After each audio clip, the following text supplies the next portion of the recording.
उस प्रश्न को भी कर ले। बोले बिल्कुल करिए।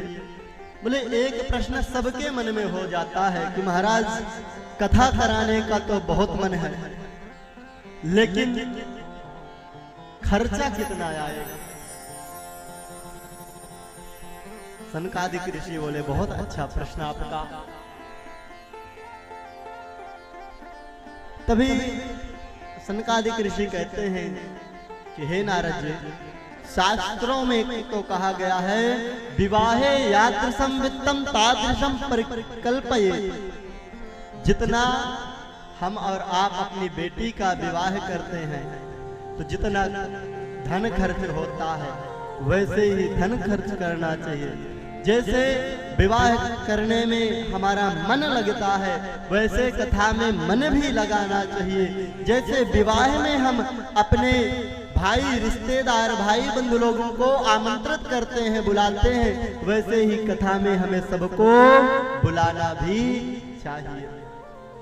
अगर आप ये सोचो धन लगाएं मन ना लगाएं तो भी आपका कल्याण होने वाला नहीं है।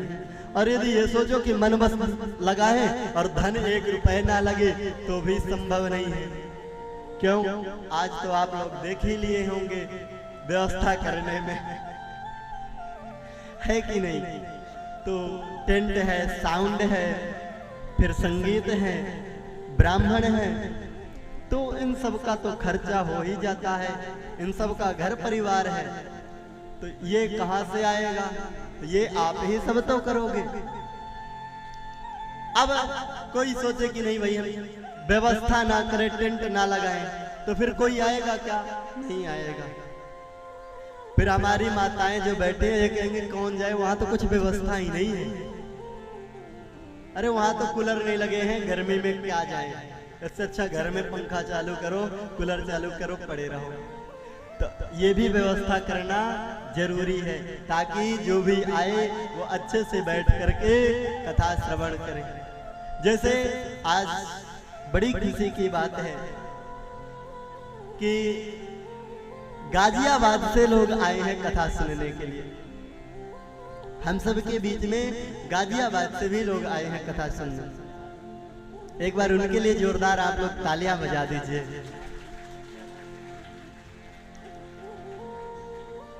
तो ऐसे ही अगर वो आए जैसे उतना दूर से, उनको व्यवस्था अगर इतनी बढ़िया ना मिलती तो कैसा लगता ना खराब। इसलिए व्यवस्थाएं भी जरूरी होती हैं।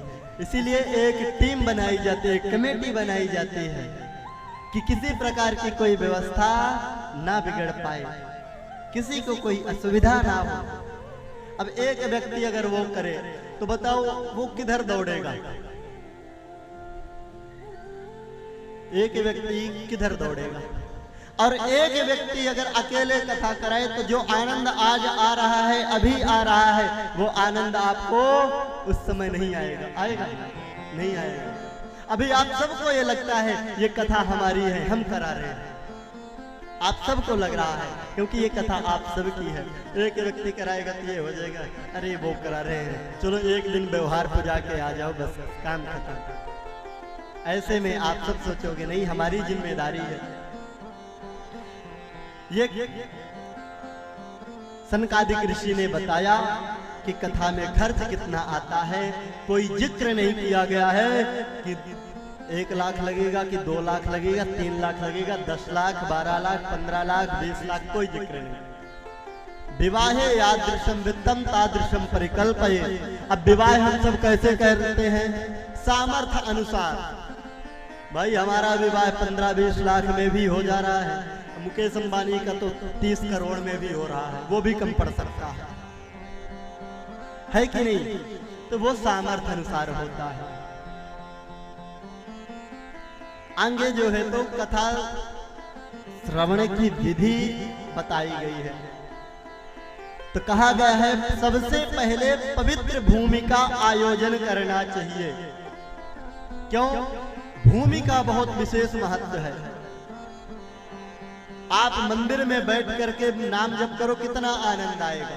और सब्जी मंडी में जाकर के बैठ करके एक बार जप करो, बताओ मन लगेगा? नहीं लगेगा ना। आप मंदिर में शांति से रहोगे, जब कर लोगे, और सब्जी मंडी में जाकर के बैठोगे फिर क्या होगा? वो कहेगा आलू ले ले, भिंडी ले ले। अभी तो राम राम चल रहा है, कहीं गलती से मुंह से ये भी ना निकल जाए आलू ले ले, भिंडी ले ले, है कि नहीं? तो समय का सबसे पहले पावन भूमि का जो है तो आयोजन करना चाहिए। इसके बाद में कहा गया है यदि निष्काम अनुष्ठान हो, केवल भगवत प्राप्ति ही साधन हो, कि कल्याण के लिए ही आप चाह रहे हो कि हम सब का कल्याण हो, समाज का कल्याण हो, यदि इस भाव से कथा करा रहे हो तो दिना नाम नियमो नास्ति, दिन वार तिथि नक्षत्र मुहूर्त की आवश्यकता नहीं है। यदि सकाम हो अनुष्ठान, कुछ संकल्प है, उसके लिए कुछ मुहूर्त की आवश्यकता पड़ जाती है। इसके बाद में कथा व्यास कैसे होना चाहिए इसका भी जिक्र है। विरक्तो वैष्णवो विप्रो वेद शास्त्र विशुद्ध कृत दृष्टांत कुशलो धीरो वक्ता कार्योति निष्पृहा। विरक्तो, वक्ता विरक्त होना चाहिए। अब विरक्त का मतलब यहाँ पर क्या है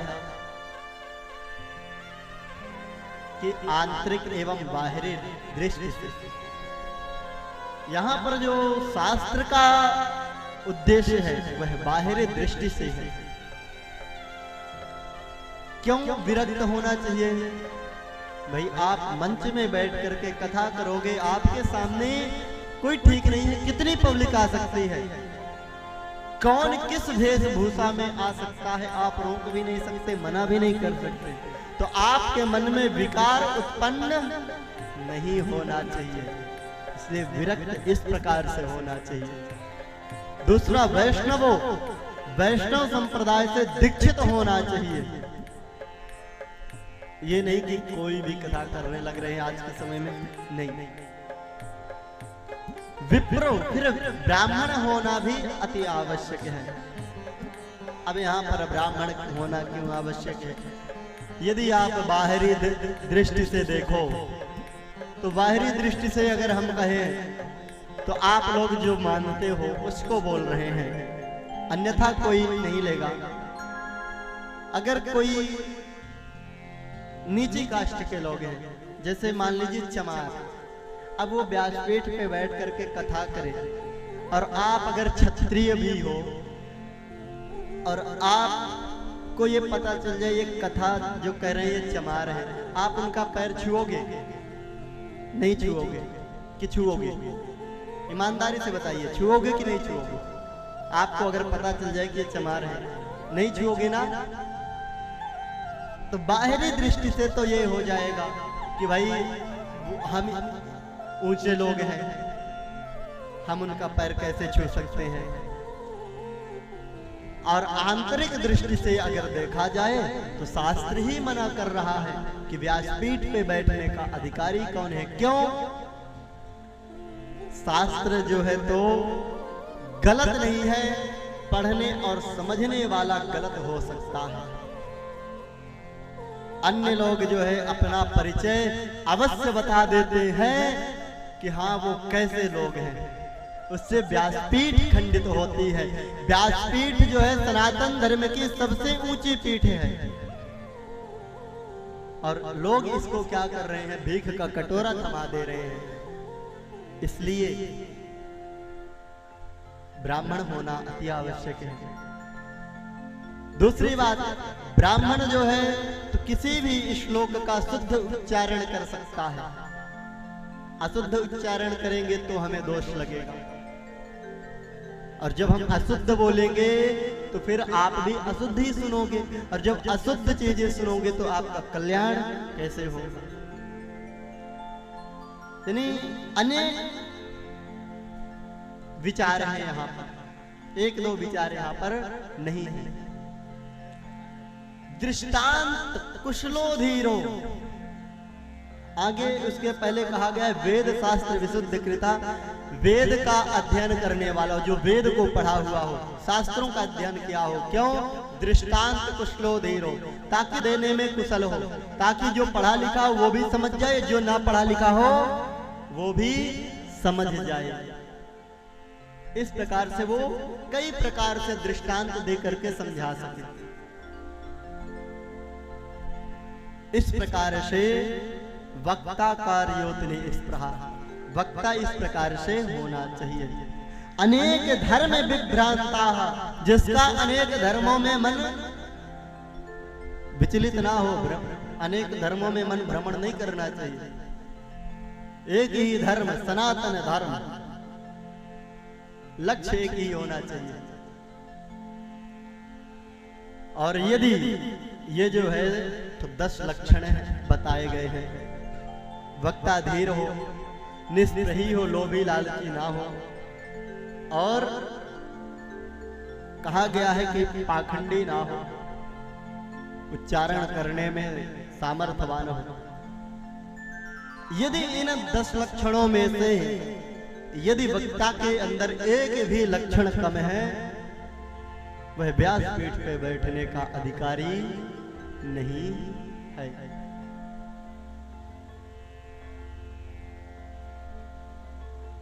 कुछ लोग हमसे अभी जब आ रहे थे रास्ते में ही,